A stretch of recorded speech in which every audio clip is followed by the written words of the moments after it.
There were whispers in the marbled corridors of Topkapi Palace, not of sultans or viziers, but of men in shadow.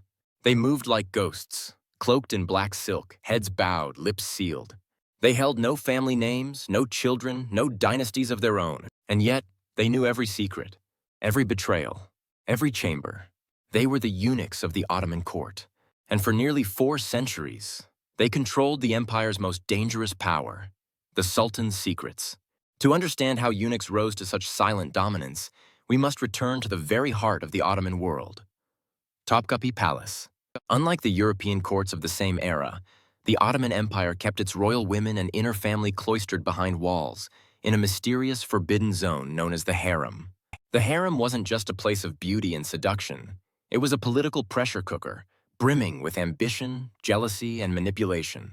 And between the Sultan and this explosive world stood a single gatekeeper, the chief black eunuch, or Kizlar Asa.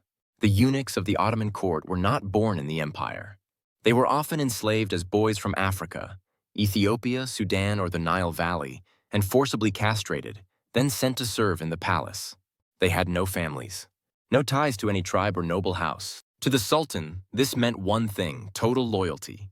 Once inside the palace, they were trained in languages, reading, writing, diplomacy, and above all, discretion. A eunuch's job wasn't just to guard doors. It was to listen and remember, and when necessary, to erase. At the pinnacle of this hierarchy stood the chief black eunuch, whose authority was unmatched within the palace walls. He controlled access to the Sultan. He managed the daily life of the harem. He arranged communications between the royal women and the outside world. No ambassador, no official, no mother of a prince could approach the Sultan without first going through him. In time, his influence reached far beyond palace gates. He could appoint governors. He could protect or exile powerful women. And in the most extreme moments, he could orchestrate the fall of a vizier. One such figure, Hachu Beshir Aga, served under 5 different sultans spanning decades. He controlled vast Waqf endowments, advised on foreign policy, and even shaped the education of princes. He never raised his voice. He never sat on a throne, but with a single whispered word, he could change the course of empire. Perhaps the most terrifying part of their power was how invisible it was. The eunuchs rarely appeared in public. They left no heirs and wrote few letters, but behind every royal scandal, behind every mysterious death, behind every change in the Sultan's mood, there was often a eunuch's hand. One incident in 1617 remains infamous. After the mentally unstable Mustafa I was placed on the throne, the harem was in chaos. The Valide Sultan, Queen Mother, clashed with the Grand Vizier. All eyes were on the chief eunuch. He alone controlled the letters. He alone decided who saw the Sultan. And when the political tides turned, Mustafa was quietly deposed. His replacement? A cousin who had spent 14 years in the cafes. And his rise? Conveniently timed with the chief eunuch's secret meeting with the Janissary commander. Coincidence? Or precision? But the eunuchs were not just manipulators. They were also protectors. When European spies tried to bribe harem servants, it was the eunuchs who intercepted them. When rival factions plotted to poison the Sultan, it was the eunuchs who slipped warnings into his cup. And when power-hungry princes tried to sneak messages outside, the eunuchs ensured they never reached their target. They lived in a world where silence was survival and knowledge was a weapon sharper than any sword. What makes the eunuchs of the Ottoman court so fascinating is not just their power, but how they held it.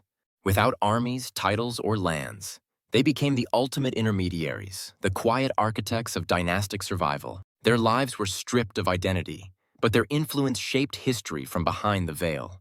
But the most dangerous moment for a eunuch wasn't during a scandal or a plot. It was when a sultan died.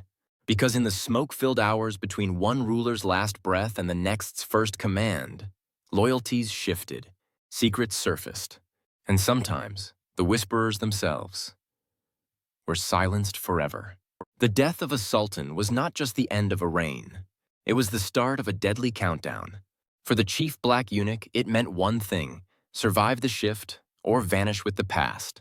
When Sultan Ahmed Forster died in 1617, the empire braced for blood. The throne was no longer passed from father to eldest son. It was up for grabs. And in the tense hours that followed, the palace became a storm of locked doors and whispered decisions. The chief eunuch, in full ceremonial black, stood before the imperial gate. Behind him, the harem, the queen mother, and the sultan's children. Before him, the viziers, the janissaries, the council. He was the line between empire and collapse. It was in moments like these that the eunuchs' real power emerged. They didn't carry swords, but they controlled keys to the royal apartments, to the harem treasury, and more importantly, to the cafes, the cage-like quarters where potential heirs waited, sometimes for years, for their chance to rule. Only the chief black eunuch knew which princes were still alive, which ones were sane, which ones had the support of the harem. He could delay access, or grant it at a pivotal moment. In that slim margin of time, he could decide an empire's future. But with power came peril. In 1703, during the Edirne event, an uprising shook the empire to its core. Sultan Mustafa II was forced to abdicate, and the angry janissaries stormed the palace, searching not just for corrupt officials, but for eunuchs accused of manipulating the court. Several were dragged from the shadows, accused of holding the Sultan hostage behind veils and voices. Their bodies were tossed into the Bosphorus. No ceremony, no names. Even the chief black eunuch was not safe. If he backed the wrong heir, if he stalled the wrong vizier, he could be quietly strangled in his sleep. His death wouldn't be public, but his absence would speak louder than his life ever had. Yet many chief eunuchs did survive these transitions. They learned the one rule that preserved them. Serve the Valide Sultan first. The queen mother, once a concubine, now the most powerful woman in the empire, was often the true architect of succession. And her closest ally? Not her son, not the vizier, but the chief eunuch. They became political partners. Together, they could elevate a prince or bury a rival. Through this alliance, some eunuchs wielded multi-generational influence, shaping not just one reign, but entire dynasties. But what happened when a chief eunuch grew too powerful? In the 18th century, Bashir Ah became a kingmaker in everything but name. He controlled religious endowments across the empire, built mosques, and even directed foreign policy. European diplomats feared him. Ottoman ministers resented him. And in the coffee houses of Istanbul, rumors brewed. He knows the Sultan's dreams before the Sultan does. He reads the harem's letters before they are sealed. He decides who lives and who vanishes. Eventually, factions moved against him. Whispers turned to accusations. He was quietly exiled, sent far from the palace he once ruled in silence.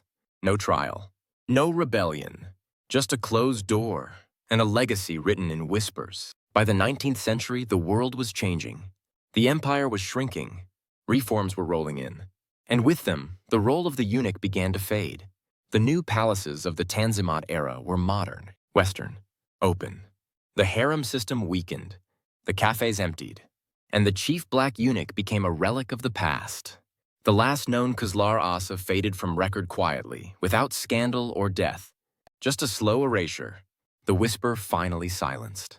The story of the Ottoman eunuchs isn't just about secrecy and control. It's about how absence of self became a source of power.